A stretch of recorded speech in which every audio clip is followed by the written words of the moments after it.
One of Davidson's proud traditions encompasses something that we don't do.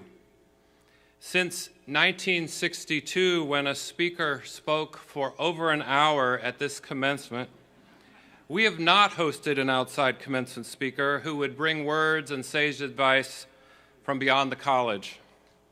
Yesterday, we did hear an inspiring baccalaureate address from alumnus, the Reverend Dr. Chris Burton. For our present ceremony, I, as president, am charged with the responsibility to deliver a brief address, which is helpfully labeled in your bulletin as acknowledgments and remarks, just to keep me succinct. Now, that decision more than 60 years ago has kept the focus of what we are doing here on the class of 2026, on our graduates. Now, I couldn't help but notice a recent headline, however, in a student publication, the Davidson Lux. Maybe some of you saw it. It expressed this view: we need real commencement speakers. The student author wants graduates to hear from a fresh voice. After all, he writes, the president has been speaking to us all for 4 years at Davidson. They have welcomed us at orientation, spoken at several major campus events, and written to us in many campus-wide emails. In case the reader has missed his point, this student states, many students often feel that they have heard enough from the president by the time commencement arises. Fair enough. I get it. Heard. But I've got a couple other things I want to say. In asserting that we need real commencement speakers, what is the opposite of real? In mathematics, I learned here, the opposite of a real number is an imaginary number. In the current world of political polarization, the opposite of real could be fake, as in fake news. Or in this moment of a technological tidal wave, the opposite of real would be artificial, imaginary, fake, artificial. So I want to assure you this morning that this faculty, this well-dressed faculty in medieval robes created for the climate of Northern Europe, this is not an imaginary faculty.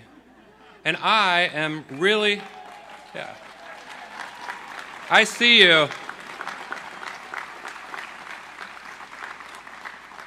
I am really standing up here with the real leaders of the college and the actual Honorable Anthony Fox. And most important, you all have earned, through persistence and hard work, real diplomas. And on my honor, neither Claude nor Gemini assisted me in the completion of this work. These are my words.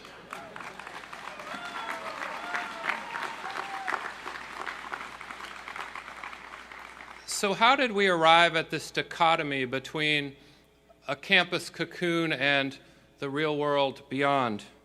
How did we become the opposite of the real world? What you have experienced here with the people who surround you today and many others, this is the real world. The quality of friendships, the guidance and mentoring from college faculty, staff, coaches, friends, the late-night exploration of life's big questions and the silly ones. These are all very real. Real, too, is the preparation you have made for lives of leadership and service in your reading and writing and group projects, in your singing, creating, and performing, in your winning and losing, in your helping friends and strangers in their moment of need. You have built up knowledge and capacities that will serve you for a lifetime. In your quest for what is real, embrace the imaginary. Embrace your imagination. Scholars from Adam Smith to Martha Nussbaum to Cornel West help us understand how the moral and literary imagination and the ability to create and improvise, they're what help us to live our authentic lives and have empathy for those around us. We need our imagination to build a better reality.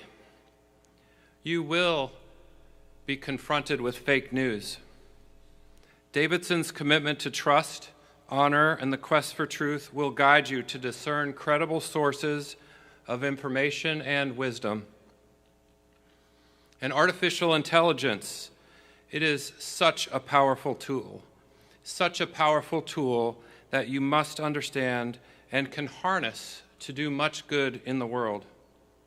Machines and technology can massively assist in making us more human, and yet they also have the power to dehumanize individuals and our very society as a whole.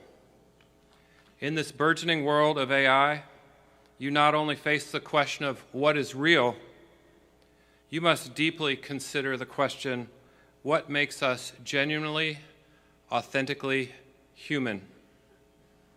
To answer, you take with you Davidson's fundamental commitment to the dignity and worth of every human person. So, standing here in the place of a real commencement speaker, I proudly salute you for what you have accomplished here and so far beyond campus. I also leave you with this charge: never forget the humanity of this place and these genuine relationships.